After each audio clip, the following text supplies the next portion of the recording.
What was yesterday's joke? So glad you asked. One joke every day for a year, day 312.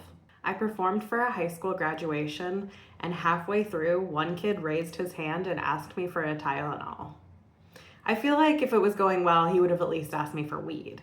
True story. I did a show, if you can call it that, a couple nights ago for this like high school graduation lock-in thing.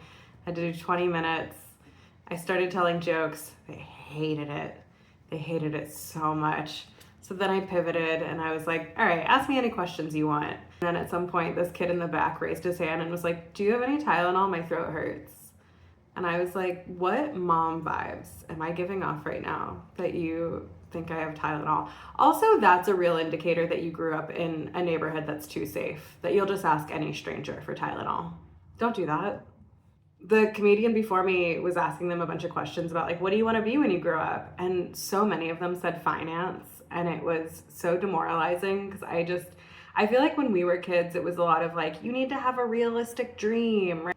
You need to have realistic expectations of the world. And now it's like they're too realistic. It's like you need to have like some crazy dreams. Not one single kid said they wanted to be a professional athlete. That's so sad. Finance shouldn't be the goal. Finance is the thing that you fall back on when you didn't make it as a professional baseball player.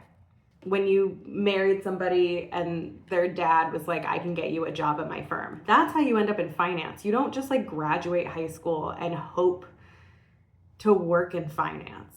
I know a lot of the talk these days is about how the kids can't read, but they also can't dream, and that's way more upsetting. I did have Tylenol though. I would have traded it for an Adderall. See you in a little bit.